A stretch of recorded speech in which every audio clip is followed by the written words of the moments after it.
Student, आज हम पढ़ेंगे प्रेम अंतरावाक का फर्स्ट पार्ट, प्रेमचंद का ईदगाह। उससे पहले लेसन पढ़ने से पहले हम इसका परिचय जान लेते हैं और उसका थोड़ा सा मूल भाव जान लेते हैं। प्रेमचंद का जन्म वाराणसी में हुआ। वाराणसी में उन्होंने अपनी मैट्रिक पढ़ाई की और सम अध्ययन करके उन्होंने ग्रेजुएशन की। उसके बाद उन्होंने टीचर की नौकरी प्राप्त की और असहयोग आंदोलन 1942 जो चल रहा था उसमें उन्होंने भाग लिया और अपने नौकरी से त्यागपत्र दे दिया। आगे उन्होंने मूल नाम उनका धनपत राय था और नवाब राय के नाम से उन्होंने उर्दू में लेखन किया। उसके बाद उन्होंने हिंदी में लेखन किया प्रेमचंद के नाम से और हिंदी में एक प्रसिद्ध उपन्यासकार और कहानीकार के रूप में प्रसिद्ध हो गए और उन्होंने मूल रूप से अपने साहित्य में स्त्री, किसान और दलित और सामाजिक जीवन को आदर्श उन्मुख यथार्थवादी चित्रण किया है। अब पढ़ते हैं हम इसका परिचय। प्रेमचंद का जन्म वाराणसी के लम्हई ग्राम में हुआ। ये अंडरलाइन करते चलना, क्योंकि हम कभी परिचय जब याद करते हैं तो हमें उनके जन्म स्थान, उनकी डेट, वो सारी चीज़ों का पता होना चाहिए। 1980 में इनका जन्म हुआ और ये 1936 में इन्होंने अपना देह त्याग दिया। इनका मूल नाम धनपत राय था, ये भी अंडरलाइन करना है।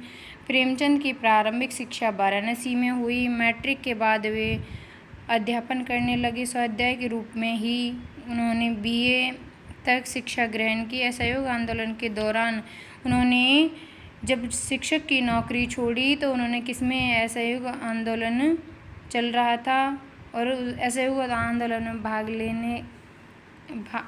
भाग लेने के लिए उन्होंने शिक्षक की नौकरी छोड़ दी। असहयोग आंदोलन के दौरान उन्होंने सरकारी नौकरी से त्यागपत्र दे दिया और पूरी तरह लेखन कार्य के प्रति समर्पित हो गए। प्रेमचंद ने उस टाइम पे लेखन कार्य करना बहुत मुश्किल था, क्योंकि क्रांतिकारियों को डायरेक्ट रूप से यदि हम कुछ मोटिवेशन देते, कुछ प्रेरणा देते तो लोग बुकों को ही, अंग्रेजी सरकार थी तो वो बुक को ही जब्त कर लेती थी, उस पर प्रतिबंध लगा देती थी और उसकी प्रतियों को जला दिया जाता था। लेकिन उन्होंने इनडायरेक्ट वे में उनको प्रेरणा दी और आगे बढ़ते रहे।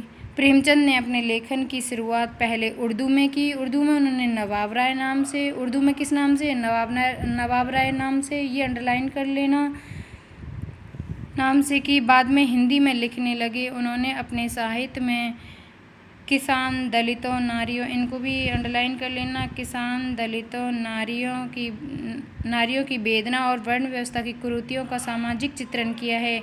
जो वर्ण व्यवस्था थी उसमें जो कुरीतियाँ थी, शूद्र इनका जो शोषण किया जाता था उसके बारे में भी इन्होंने अपने साहित्य में चित्रण किया है। वे साहित्य को स्वांत सुखैन्य मानकर सामाजिक परिवर्तन का एक सशक्त माध्यम मानते थे। वे एक ऐसे साहित्यकार थे जो समाज की वास्तविक स्थिति को पैनी दृष्टि से देखने की शक्ति रखते थे। उन्होंने समाज सुधार और राष्ट्रीय सेवा भावना से ओतप्रोत अनेक उपन्यास, कहानियों की रचना की। कथा संगठन, चरित्र चित्रण, कथोपकथन आदि की दृष्टि से उनकी रचनाएं बेजोड़ है। उपन्यास और कहानियों में तत्व चलते हैं, कथोपकथन, चरित्र चित्रण और कथा संगठन, पात्र, ये सब चीज़ें, समय काल, ये सब चीज़ें उनके तत्व होते हैं कहानी और उपन्यास में। उनकी भाषा बहुत सजीव, मुहावरेदार और बोलचाल के निकट थी। उन्होंने बिल्कुल जो हमें नॉर्मल वे में हम बोलते हैं वो वाली भाषा उन्होंने अपने साहित्य में प्रयोग की, जो बोलचाल की भाषा के निकट है। या हिंदी भाषा को लोकप्रिय बनाने में उनका विशेष योगदान है। संस्कृत के प्रचलित शब्दों के साथ साथ उर्दू, क्योंकि उन्होंने उर्दू में लेखन किया था और उर्दू के शब्द उनकी भाषा हिंदी भाषा के साथ साथ चलते रहे, जिसने हिंदी कथा भाषा को नया आयाम दिया।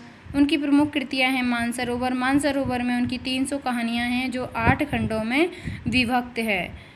8 खंड हैं उसके, उनकी 300 कहानियां उनमें लिखी हुई हैं। गुप्तधन, गुप्तधन भी उनका कहानी संग्रह है, उसमें भी उनकी कहानियां हैं।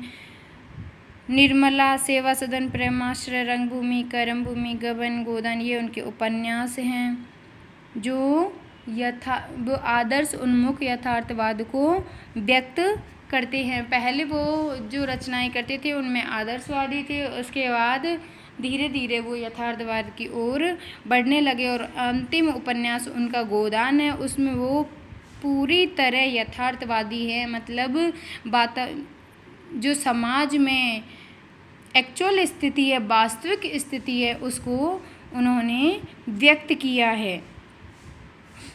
उसी से वो उपन्यास सम्राट के रूप में प्रसिद्ध हो गए। करबला से संग्राम, प्रेम की बेदी, ये इनके नाटक हैं। विविध प्रसंग 3 खंडों में साहित्यिक एवं राजनीतिक निबंधों का संग्रह है। कुछ विचार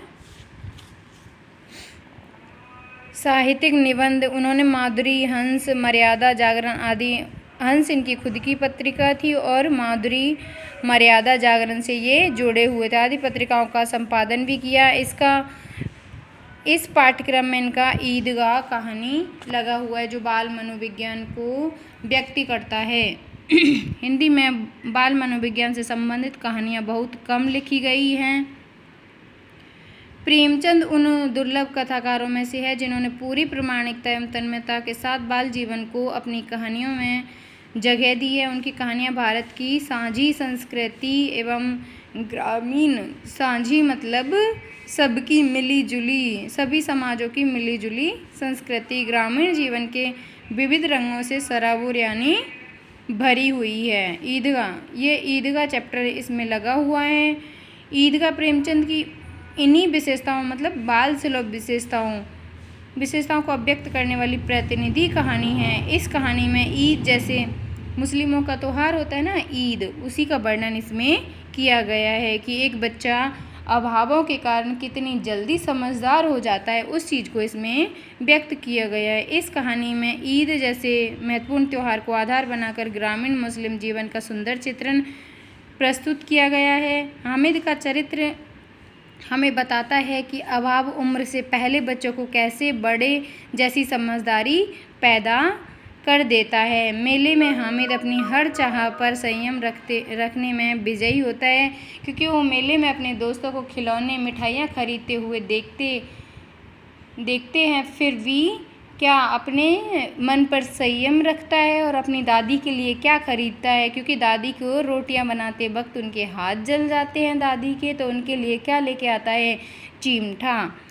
साथ ही रुस्तम-ए-हिंद चिमटे के माध्यम से प्रेमचंद ने श्रम के सौंदर्य एवं महत्व को भी उद्घाटित किया है। चित्रात्मक भाषा की दृष्टि से भी यह कहानी अनूठी है। चित्रात्मकता मतलब इसको पढ़ते हैं तो हमारे मन में बिंब बनते हैं, जो चित्र बनते हैं कि ऐसे ऐसे हुआ होगा, वही एक इनकी चित्रात्मकता है।